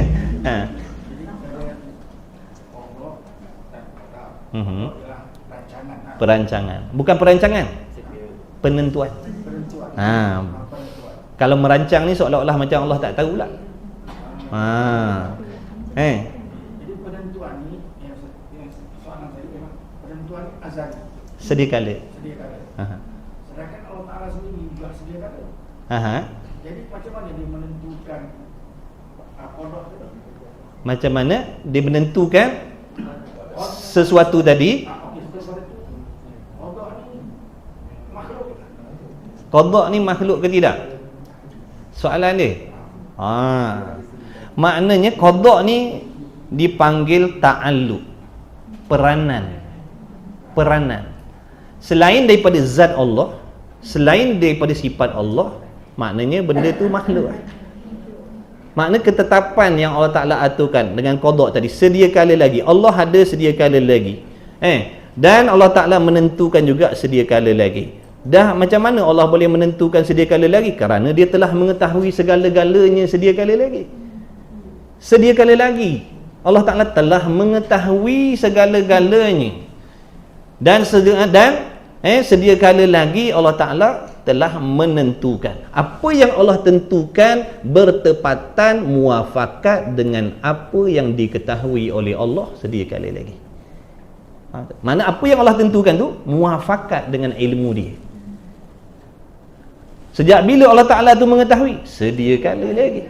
Maka dia menentukan sedia kala lagi. Jadi seandainya kalau kita nak katakan Allah baru tentukan, Allah baru tentukan benda tu, sedangkan makhluk tu dia dah buat dulu, dia dah jadikan dulu, kemudian baru ditentukan. Jadi di situ menunjukkan bahawasanya ada benda yang tidak diketahui oleh Allah, sebab tu dia kena muafakat. Apa yang Allah Ta'ala kehendak tu bermuafakat dengan apa yang diketahui oleh Allah Subhanahu wa Ta'ala. Dia muafakat. Sebut dalam kitab-kitab macam tu, orang panggil ta'alluq tanjizi qadim, maknanya telah lulus pada sedia kala lagi, telah menentukan oleh Allah sedia kala lagi. Bukan ta'alluq tanjizi hadis dah. Bukan baru Allah tentukan, dah sedia kala lagi Allah dah tentukan. Kenapa Allah Ta'ala tentukan sedia kala lagi? Kerana sedia kala lagi dia telah mengetahui segala-galanya. Bila mengetahui baru menentukan. Boleh tak kita nak menentukan dalam keadaan kita tak tahu? Contoh, kita ni ilmu contoh, macam orang perempuan, dia tak ada ilmu tentang barangan yang terkini, dia tak ada ilmu lagi. Jadi dalam keadaan dia tak tahu tadi tu, dia menentukan tak apa benda yang dia nak beli? Dah. Dia kata, bang kan kalau pergi keluar tolong bawa balik katalog. Kita pun belilah katalog, bawa balik. Dia buka aja, makna dah dapat dia dapat ilmu. Begini. Kemudian bila dia dah ada ilmu tadi, maka dengan sendiri dia nak beli ni. Itu menunjukkan maknanya apa yang ditentukan tadi muafakat dengan ilmu. Kalau jahil, bila dia jahil dia tak akan menentukan. Kalau jahil tak menentukan. Maksud itu keterangan orang panggil nak juruju pada pihak akal kita manusia macam itulah. Tapi ada pun Allah Ta'ala, segala sifat-sifat dia itu tak ada dulu dan kemudian. Semua sifat Allah Ta'ala sedia kala lagi, azali lagi. Makna di antara sifat kudrat dengan sifat iradat dengan sifat ilmu, semuanya sedia kala lagi pada Allah. Tak ada dulu kemudian. Kalau seandainya ada sifat yang dulu, kemudian ada pula sifat yang baru ada kemudian, menunjukkan ada pula sifat yang baru duduk pada Allah. Jadi mustahil sifat yang baru nak duduk pada zat yang qadim. Begitulah sebaliknya. Makna sifat yang baru nak duduk pada zat yang qadim, ataupun sifat yang qadim nak duduk pada zat yang baru, itu mustahil. Wallahu a'lam. Gitulah. Kalau nak halu-halu lagi, tanya tu guru yang betul-betul. Untuk kita ngaji balik. Pilihan. Kita pilih. Kita pilih, ada nak pilih baik ke nak pilih buruk. Adakah kita ada kuasa untuk memilih? Kuasa untuk memilih? Tak, kita tak ada kuasa untuk pilih. Apa yang kita pilih tu adalah pilihan daripada Allah Ta'ala.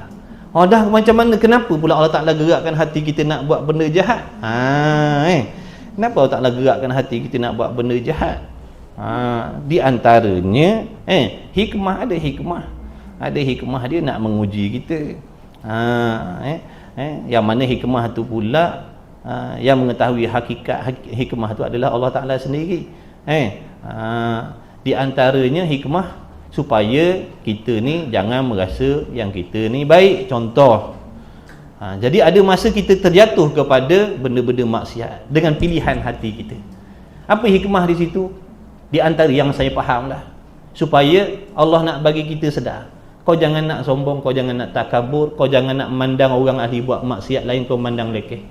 Dengan sebab kau taat, sehingga kau lupa, kau mencela orang lain, Allah jatuhkan kau dalam maksiat. Baru kau tahu, mudah-mudahan kau tahu siapa diri kau sebenar. Faham tak tu? Sebab kalau kita ni sentiasa taat, sentiasa solat, kita lupa tuan-tuan. Mulalah kita pelekeh orang, mulalah kita senda orang, apa buat maksiat, apa buat maksiat, apa buat maksiat, apa buat maksiat. Sebab kita berasa kita, aku tak ada buat benda-benda macam ni. Tunggu satu masa Allah uji kita. Dengan pilihan hati kita, kita buat benda tu. Supaya mudah-mudahan kita sedar, maknanya apa yang aku cakap selama ni balik pada diri aku balik. Mudah-mudahan dia insaf. Nampak tak? Jadi Allah Maha bijaksana dalam nak mentadbir ni. Allah gerakkan tu pun tidak menjadi suatu benda yang orang panggil tak manfaat. Kita kata kenapalah tak ada manfaat? Tak ada benda yang tak ada faedah Allah buat. Allah tak ada buat benda yang sia-sia. Maksiat Allah Ta'ala buat pun ada hikmah dia. Sama semua.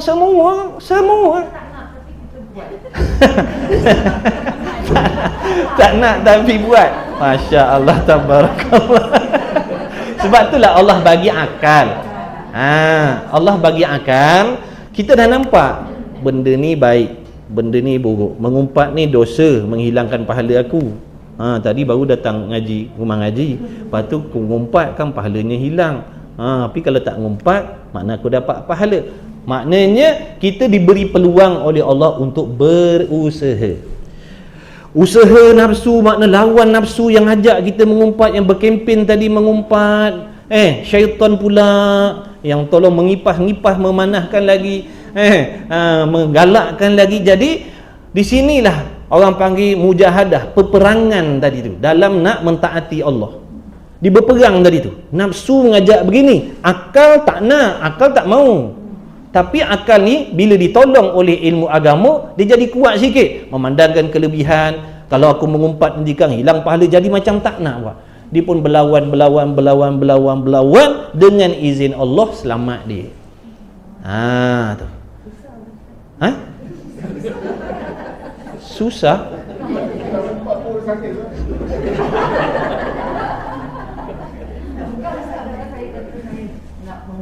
Ya. Terjadi sesuatu perbuatan di antara family, saudara kan, dia akan sebut nama si fulan, si fulan. Saya cakap lah jangan sebut nama ni, kita dah kira gosip lah. Saya kata sikit-sikit pula gosip, kita meluahkan. Ya. Saya cuba untuk nanti ada pertelingkahan berlaku sedikit di antara kita orang sesama. Sebab bukan nak jadi pandai, tapi sebab kita dah belajar. Betul. Kita pun dah takut. Tapi bila kita bangun, dia kata, dia ada belajar sikit dah tunjuk macam ni. Jadi kita terpaksa dengar lah, bukan mudah nak masuk syurga. Tu ujian-ujian lah tu. Makna setiap usaha kita berlawan, ajakkan nafsu yang nak ngajak ngumpat tadi, pahala Allah bagi. Allah bagi kita pahala. Kita berlawan tak nak ngumpat, putus mulut kita, tak nak. Lari tempat lain. Contoh, itu pahala Allah bagi. Tiba-tiba terumpat juga, la haula wala quwata illa billah, luar daripada makna usaha aku dah. Dan aku selamat ni pun bukan asbab usaha aku selamat ni pun dengan kehendak Allah Ta'ala. Jadi nampak Allah bukakan tadi, lintahkan dalam hati kita nak buat benda-benda tadi tu, sebagai ujian, sebagai latihan, lagi pula ilmu, nak memberitahu bahawasanya ibadat ni susah, pahala ni susah. Hikmah dia apa? Supaya kita sayang yang nama pahala ni. Sebab bukan mudah nak dapatkan pahala seperti nak dapatkan duit. Hari ni kita target dapat RM50, insya-Allah kita boleh dapat. Tapi nak dapat pahala hari ni belum tentu lagi tuan-tuan. Nak kena bermujahadah lawan. Maknanya susahnya lah nak dapat pahala, nak kena lawan hawa nafsu yang duk ajak. Syaitan pula tolong kipah bagi semangat lagi nak buat. Kita pula akal kita ada ilmunya sedikit. Sebut dalam kitab penawar bagi hati tu, maknanya akal dengan nafsu ni dia berperang. Dia berperang, nafsu ajak benda jahat, akal nak buat benda baik. Tapi nafsu ada tentera, ada penolong. Syaitan penolong dia. Lagi pula satu sifat madmumah, sifat yang dibenci, yang dicela oleh Allah dalam hati ni penolong, tentera nafsu. Akal kita semata-mata akal sahaja. Makna semata-mata waras, makna kita tahu mana baik, mana buruk. Makna kita pilih nak buat baik. Tapi dalam nak berlawan dengan nafsu yang ada penolong tadi, akal kita tak kuat. Sebab tu kena sokong dengan ilmu. Jadi ilmu agama ni lah tentera, pembantu bagi akal tadi. Kemudian satu lagi penolong dia, iaitu sifat mahmudah, sifat yang baik. Jadi 3 lawan 3. Faham tak? Inilah yang sentiasa berlaku dalam hidup kita, sama ada kita sedar ataupun tidak. Inilah yang berlaku. Yang disebutkan dalam kitab penawar bagi hati itu, inilah yang berlaku daripada celik mata kita sampailah kita tidur, celik balik. Inilah akal nak buat baik, nafsu aja. Jadi mana-mana orang yang akalnya dijaga, ditolong oleh ilmu tu pula hebat, mantap, insya-Allah akan sentiasa menanglah akal tadi. Bila akalnya menang, akan hasillah taat, maknanya dia akan tinggalkan maksiat. Tapi kalau ilmunya lemah, kemudian sifat mazmumah, sifat mahmudah tak ada pula dalam hati, semata-mata akal sahaja, maka menanglah nafsu dalam dia punya kempen tadi. Bila menang kempen nafsu, akan lahirlah maksiat. Sebab tu kita disuruh belajar banyak-banyak, nak bagi kuat akal kita berlawan dengan nafsu tadi. Tu hikmahnya, nak bagi tahu kita ni pahala ni payah nak dapat. Bila payah, kena sayang betul-betul. Bila sayang, kena jaga. Jangan buat benda-benda yang boleh menghilangkan pahala. Sebab apa? Nak dapat pahala ni bukan senang. Dia kata aku sembahyang. Boleh sembahyang, boleh nak buat. Cuma Allah terima dengan tidak lah. Kalau buat dengan tak ada ilmu, Allah tak terima. Nak menghasilkan pahala yang betul-betul ni, kena lalu ilmu. Nak belajar pula bukan sehari, kena berbulan-bulan. Belajar tak faham, tak faham. Jadi nak kena belajar fiqahnya, tauhidnya, tasawufnya, tajwidnya, macam-macam nak kena belajar. Nak hasilkan pahala tadi, punyalah payah, tiba-tiba kita ngumpat orang, habis. Ibaratnya kita kerja berat-berat, kumpul banyak-banyak, habis-habis kita buang semua duit tadi, bagi kat orang. Ibaratnya macam itulah kalau kita ni beribadat, tapi kita tak berhenti daripada membuat benda-benda yang boleh membatalkan pahala tadi. Ibaratnya macam itulah, bekerja teruk-teruk, berpenat-penat, berhempah pula, hasilnya kita bakar ataupun kita bagi ataupun kita buang ke longkang. Itulah ibaratnya. Lagi satu pula, Allah Ta'ala nak tengok hamba dia bersungguh ke tidak. Sejauh mana kesungguhan hamba nak usaha nak mendapatkan, nak membuat benda yang disuruh oleh Allah tadi. Sebut dalam kitab Minhajul Abidin, dia kata dalam ni namanya khawatir. Maknanya kebimbangan yang timbul dalam hati ni, ada kalanya daripada malaikat, ada kalanya daripada nafsu syaitan, dan ada kalanya datang terus daripada Allah. Dan kadang-kadang daripada Allah sendiri timbul dalam hati untuk membuat benda yang tak elok. Bukan daripada syaitan saja, daripada Allah sendiri. Dalam hati hamba tadi nak buat itu tadi. Apa hikmah dia? Allah Ta'ala nak melihat, nak menguji dia sejauh mana dia bersungguh, nak bermujahadah meninggalkan benda tadi tu, nak taat pada Allah. Tentu ada ngaji Minhajul Abidin ada Alhamdulillah ada. Sini, kat sini ada mengaji Minhajul Abidin belum? Tak apalah, kita tasawuf siapa baca? Adalah tu nanti. InsyaAllah. Tu sebab nak kena tahu benda tu. Dalam tu kitab tu maknanya dia ceritakan yang kita sangkakan bisikan-bisikan nafsu dan syaitan tu pun dalam hati kita pun hakikatnya daripada Allah lah juga. Makna semuanya. So ini nama mentauhidkan Allah. Makna segala-gala yang berlaku zahir dan batin semuanya dengan kehendak dan dijadikan oleh Allah. Kita boleh. Biasanya masa ustaz lah yang buat penutup kuliah tu, biasanya dia kata yang baik daripada Allah, yang baik daripada Allah, yang tak baik daripada diri saya. Kenapa pula dia kias macam tu? Sepatutnya yang baik dan tak baik daripada Allah. Orang dia cakap macam tu, kita terperanjat lah dengar. Itu namanya ta'adduban, beradab. Panggil adab dengan Allah, adab dengan tutur kata, bukan i'tiqad. Yang salah ni kalau i'tiqad. Kalau dia cakap macam tu, yang baik daripada Allah, yang jahat tu saya sendiri. Hatinya pun begitu, makna dia i'tiqad yang baik-baik tadi Allah jadikan, yang jahat ni dengan kehendak aku dan aku yang buat, bukan Allah. Jadilah dia Mu'tazilah. Tapi kalau dia cakap saja sebagai adab, nak jaga adab dengan Allah, dalam bab iradat nanti dia akan huraikan. Maknanya sekalipun hakikatnya kita dah tahu segala-gala yang buruk baik tadi dengan kehendak dan dijadikan oleh Allah, haram hukumnya bercakap secara zahir membangsakan yang keji, yang jahat itu pada Allah. Makna walaupun dia cakap macam tu, contoh, malam ni saya akan pergi, malam ni saya akan mencuri. Kalau Allah takdirkan sedia kali lagi malam ni saya mencuri, saya akan pergi. Betul tak perkataan saya? Betul. Perkataan saya tu betul. Memang itulah hakikatnya. Tapi hukum cakap macam tu, hukumnya haram. Orang panggil jahat adab dengan Allah. Lagi pula perkataan yang macam tu adalah suatu usaha nak membuka ruang supaya kita bermudah-mudah nak membuat maksiat dan seolah-olahnya nak mempersalahkan Allah Ta'ala. Sebab tu dalam bab bercakap tak boleh. Adapun di tempat majlis ilmu, tujuan nak menerangkan, boleh. Adapun saja-saja nak sembang-sembang dengan kawan-kawan, nak cerita yang baik tu, kita tengok benda-benda baik, tengok tu orang tu pergi masjid tu, Allah Ta'ala kehendak. Tu tengok tu, dedah aurat, duk minum arak tu, Allah kehendak dah, Allah jadikanlah tu. Betul tak dia cakap? Betul. Tapi hukumnya haram cakap macam tu. Orang panggil jahat adab dengan Allah. Sama lah macam tadi tu, yang baik daripada Allah, yang jahat, yang kekurangan tu daripada diri saya sendiri. Tu orang panggil adab, bukan i'tiqad. Tuan-tuan sihat ni, dah makan ubat, sama dah tadi cerita. Bukan i'tiqad tu, cakap. Hatinya i'tiqad Allah yang menyembuhkan, bukan vaksin. Bukan vaksin yang menyembuhkan, Allah yang menyembuhkan. Tapi orang kata kalau nampak sihat, dah vaksin. Berani keluar ke sini ke sana, dah vaksin kan.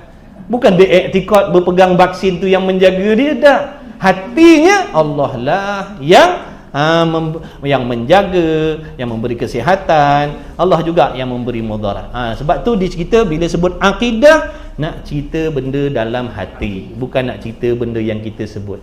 Yang sebut ni dia bab syariat, bab zahir. Habis pukul 12 cari stesen nak berhenti. Mana stesen dia tadi? Mana? Buku surat 10 tu. Dengan tentu sungguh. Ya ke tidak? Inilah. Dah sampai situ? Cepat sampai situ. Inilah 6 perkara yang dinamakan dia dengan rukun iman. Maksudnya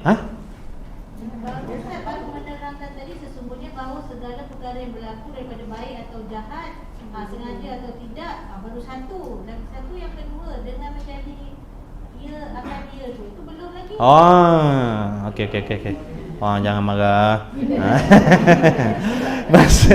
Okey, baik. Maksudnya perbuatan yang telah diperbuatkan dia oleh Allah Ta'ala dengan kudratnya, maka percaya dengan qada dan qadar itu maknanya mengaku putus di dalam hati seseorang dengan tentu sungguh akan bahawanya segala perkara yang berlaku daripada baik dan jahat semuanya dengan kehendak Allah Ta'ala dan dengan menjadi, makna dengan membuat, ia akan Allah. Makna Allah lah yang buat benda tu. Walaupun pada zahirnya nampak orang yang melakukan, tapi hakikatnya Allah lah. Wallahu khalaqakum wama ta'malun. Allah yang menjadikan kamu dan Allah lah yang menjadikan segala perbuatan kamu. Ni tuan-tuan datang melangkah sini, duk gerak gigi kita ni, Allah lah yang jadikan, bukan tenaga yang ada dalam badan kita. Tenaga tu sebagai asbab adat je. Jadi tuan-tuan makan makanan yang sihat-sihat tu tilik kepada hukum adat ataupun asbab. Nak sihat kena makan begini-begini, barulah datangnya sihat. Bila sihat pula, adatnya bila sihat boleh buat ibadat. Itu hukum adat, hukum asbab. Adapun hakikatnya yang menyihatkan kita tu Allah, bukan makanan. Tapi Allah suruh usaha cari makanan yang baik-baik, kerana dengan usaha tadi diberi pahala. Cuma jangan i'tiqad. usaha tu yang membuat, usaha tu yang memberi. Tuan-tuan usaha, keluar cari duit. Usaha tu asbab. Jangan i'tikad dapat duit, dapat gaji, dapat harta ni dengan sebab usaha. Dengan usaha tu yang memberi, dah Allah yang menjadikan. Usaha tu sebagai sebab, maknanya Allah Ta'ala nak bagi pahala. Tiap-tiap usaha atas benda yang baik, Allah bagi pahala. Begitulah juga usaha nak buat benda yang tak baik, Allah bagi dosa. Jangan i'tikad. Jangan sampai hukum adat kita jadikan i'tikad. Adatnya nak senang, nak kaya, nak mewah. Adatnya kena usaha, kena kerja, kena belajar tinggi-tinggi. Betul? Itu hukum adat. Jangan jadi i'tikad. Sehingga dia tak boleh percaya orang yang tak ada pelajaran tinggi pun boleh kaya, boleh mewah. Dia kata mana boleh. Tu. Allah Ta'ala Maha Kuasa memberi rezeki pada siapa pun walaupun tak bekerja, tak berusaha, tak belajar tinggi. Tak boleh. Sampai dia tolak lah. Mesti kena usaha baru Allah akan bagi. Makna kalau tak buat Allah tak akan bagi. Allah tak boleh bagi kaya kalau tak usaha. Kalau begitu maknanya Allah dah berhajat kepada usaha untuk ada pula wasitah pula. Allah berhajat pada sesuatu pula untuk memberi sesuatu. Allah bergantung pula dengan usaha hamba, baru Allah bagi. Nampak tak? Jangan. Yang kita cakap tadi tu kena belajar. Anak kita pergi belajar, nanti susah akan datang kalau tak belajar. Itu cakap hukum asbab, hukum adat. Hatinya kita yakin dan percaya sekalipun tak belajar tinggi, Allah Maha Kuasa nak bagi senang, nak bagi mewah dan sebagainya. Ni yang salah ni sampai jadi i'tikad ni tuan-tuan. Tak boleh terima, tak boleh percaya kalau kita cakap contohnya kalau tak belajar tinggi pun Allah boleh bagi rezeki. Mana boleh dia jenis macam tu. Tak boleh. Dia jenis berpegang adat tadi tu. Adat tu dijadikan i'tikad. Itu yang salah.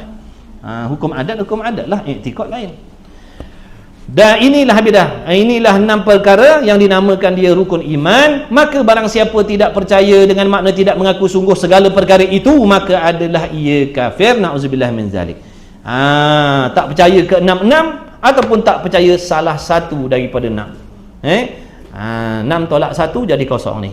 Ni bukan 6 tolak 1 jadi 5. 6 tolak 1 jadi kosong. 1 jadi pertikai, 1 jadi tak terima daripada 6 ni, maka rosaklah akidah dia. Bukan nanti tolak 5-5, 6-6. Tolak 1 pun cukup lah nak merosakkan akidah.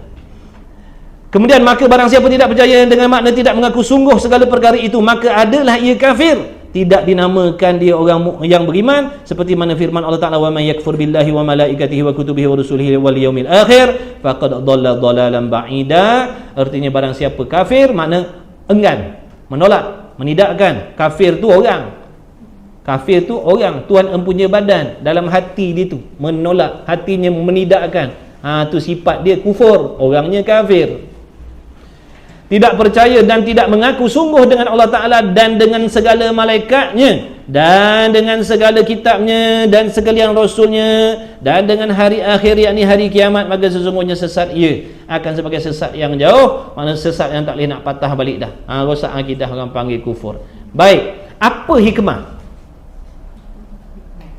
kita diwajibkan yakin dengan qada qadar? Di antara hikmahnya supaya kita sentiasa redha. Jadi nak redha ni tuan-tuan, kalau tak yakin, kalau tak faham bab qada qadar ni, tu masalah kita nak redha. Redha ni makna setuju hati.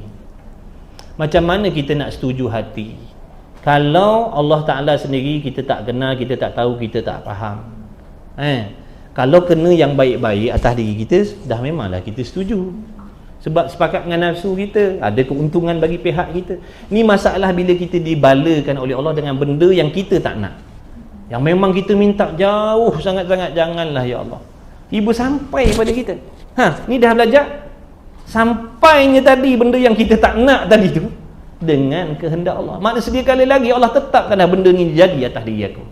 Jadi aku sebagai hamba yang percaya, yang yakin Allah Ta'ala telah menentukan dan berlakunya benda tu hari ini pada diri aku adalah dijadikan oleh Allah. Siapa dia? Allah yang maha pengasih, yang maha penyayang, yang maha adil. Makna sekalipun pada zahir aku ditimpa bala, sakit, makna inilah keadilan Allah atas diri aku. Adalah hikmah kebaikan yang Allah Ta'ala nak bagi pada aku. Di antaranya, contoh, di antaranya Allah nak mengampunkan dosa aku. Di antaranya Allah nak naikkan martabat aku di sisi Allah.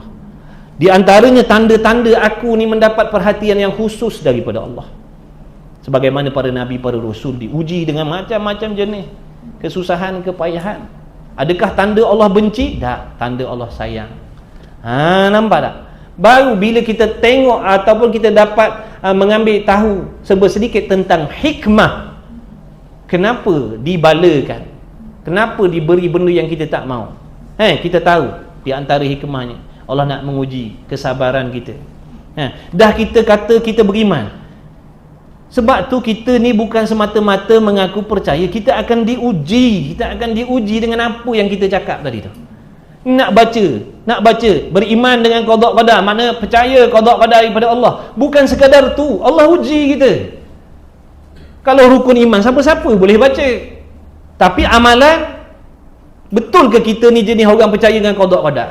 Apa maksud percaya? Yakin. Maksudnya kita yakin, kita percaya sungguh semua ni baik buruk datang daripada Allah. Dah apa tugasan kita sebagai hamba tadi? Kalau dah tahu benda ni aturan daripada Allah. Siapa Allah? Yang maha bijaksana, yang maha mengetahui segala-galanya. Dia sahaja yang mengetahui apa yang memberi mudarat atas diri kita, dan dia jugalah yang maha mengetahui apalah yang memberi manfaat atas diri kita. Dah bila kita meletakkan keyakinan kita pada Allah yang menentukan qada qadar tadi, inilah hasilnya akan jadi redha. Alhamdulillah ya Allah. Aku pasrah, ya Allah, la haula wala, aku tak ada kuasa. Kau yang menetapkan sesuatu yang baik atas diri aku. Jadi nak dapat redha tadi tu bukan mudah. Nak kena faham betul-betul. Nak kena faham betul. Yakin tak benda ni daripada Allah? Yakin. Dah yang merungut, yang melawan, yang maknanya memberontak tadi sebab apa? Tak setuju dengan apa yang Allah atur. Tak setuju dengan apa yang Allah atur. Baik, soalannya siapa yang maha bijak sekarang? Siapa yang maha bijak mengaturkan kehidupan kita? Kita ke Allah? Allah. Dah kalau Allah, diamlah. Kalau kita yakin Allah ni mengaturkan yang terbaik, diamlah. Nampak? Jadi yang kata redha tadi bukan mudah. Nak kata redha ni ngongek. Kenapa Tuhan jadikan macam ni? Kenapa macam ni? Kenapa macam ni? Kenapa nak tanya urusan Tuhan? Urusan kita beribadah, bukan persoal petikai kenapa Tuhan buat macam ni, kenapa Tuhan bagi susah. Jawabnya tu urusan ibadah kita. Seperti mana yang Allah suruh, bila dapat bala sabar, redha, sangka baik pada Allah, tu beramal lah. Tapi kita tak dapat je lah. Redha dengan qada qadar. Tapi bila sampai benda, memberontak. Kita membebel, memberontak macam mana pun, nak meluahkan tak puas hati dengan qada Tuhan, Tuhan takkan ubah takdir dia. Dia tak ubah takdir dengan sebab kita bebel-bebel, ngongek-ngongek macam-macam. Nak terjun longkang ke apa benda, nak menzohirkan dengan memek muka kita, dengan perkataan kita yang jahat-jahat, ataupun dengan perbuatan, Allah tak ubah. Satu masa ada Nabi melihat suatu kelakuan. Tuan-tuan dah cerita dalam kitab Nama Bagi Hati ada cerita tu. Pendek ceritanya, Nabi ni tengok ada sesuatu benda yang pada dia macam tak adil lah. Orang miskin yang tak bersalah tiba-tiba dibunuh. Pendek cerita ni kan, kalau panjang sampai pukul 3. Jadi pendek cerita je. Maka datang teguran daripada Allah. Ni Nabi ni. Nabi. Allah Ta'ala firman, Allah Ta'ala kata, kalau sekali lagi makna dia mempersoalkan benda ni, Allah akan cabut pangkat kenabian dia. Jadi dia macam, kenapa Tuhan buat benda macam ni? Dia orang tak bersalah, dia dah lah pakai miskin, tak kena bunuh pula. Kenapa dah macam ni? Jadi nak persoalkan apa yang Tuhan takdirkan. Lalu turun kepada dia teguran daripada Allah, makna kalau sekali lagi dia maknanya merungut-rungut dengan apa yang Allah takdirkan, yang dilihat, Allah akan tarik, Allah Ta'ala akan cabut pangkat kenabian daripada dia. Itu Nabi itu ditegur. Ni kita tak ada apa keistimewaan pun. Kita pula membebel. Pun sama dah lagi dah. Menambahkan lagi kebencian Allah atas diri kita. Sebab apa? Kita tak suka dengan apa yang Allah atur, maka Allah pun tak suka dengan kita. Sebab apa Allah tak suka dengan kita? Kerana kita tak suka dengan apa yang Allah dah aturkan, yang mana itulah yang terbaik untuk diri kita. Kita ni ilmu kita sikit, Ilmu Allah tu maha luas, maha bijak. Sebab tu wajib bersangka baik. Mudah-mudahan apa yang kita belajar ni diberi manfaat oleh Allah, diberi taufik oleh Allah untuk sama-sama kita terapkan dalam amalan kita. Mudah-mudahan, Allahumma amin. Kita cuma berusaha, berikhtiar. Mudah-mudahan Allah Taala membantu kita. Allahumma amin. Bismillahirrahmanirrahim. Alhamdulillahirabbil alamin wassalatu wassalamu ala Rasulillah wa ala alihi. Allahumma rabbana fa'na bima 'allamtana, rabbana 'allimna alladhi ma yanfa'una, rabbana faqih ahlana wa qarabatil lana fi dinina ma ahli kutri unsa wa dzakar. Wa sallallahu ala sayyidina Muhammad wa ala alihi wa sahbihi wa baraka wa sallam. Alhamdulillahirabbil alamin. Taqabbalallahu minkum minna wa minkum taqabbal ya